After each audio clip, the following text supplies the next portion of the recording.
بچے جوان ہو گئے، دونوں شوہر بوڑھے ہو گئے۔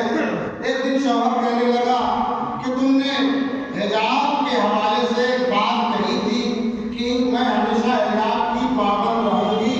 دیکھو گھر کی ذمہ داریوں نے، مسائل نے اور مشکلات نے سارے حجاب ختم کر دیے، تو حجاب کی پابندی ایک حد تک ہو پاتی ہے۔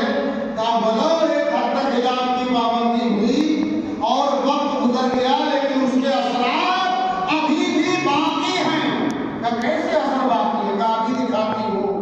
اپنے بچوں کو گھر سے باہر بھیج دیا کسی کام پہ اور کہا کہ آپ گھر کے اندر چھپ جائیے، میں گھر کے آنگن میں بیٹھ کر روتی ہوں، گریا کرتی ہوں اور میرا بیٹا آئے گا، میں اس سے شکوا کروں گی، پھر آپ منظر دیکھیے گا۔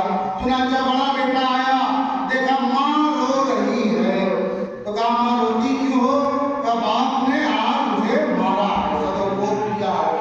اب بیٹے نے سنا تو اس نے کہا کہ اگر باپ نے مار دیا تو وہ ہمارے سرپرست ہیں، ہمارے مالک ہیں، انہوں نے کسی خطا کی بنیاد پر مار دیا، جانے دیجیے، انہیں معاف کر دیجیے۔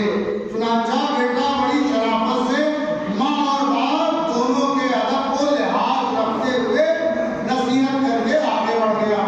دوسرا بیٹا آیا، اس نے دیکھا کہ ماں رو رہی ہے، گریا کر رہی ہے۔ کہا ماں کیوں روتی ہو؟ کہا باپ نے مارا ہے، باپ نے سدوپیوگ کیا ہے، توہین کی ہے، سب کو سب سست کہا ہے۔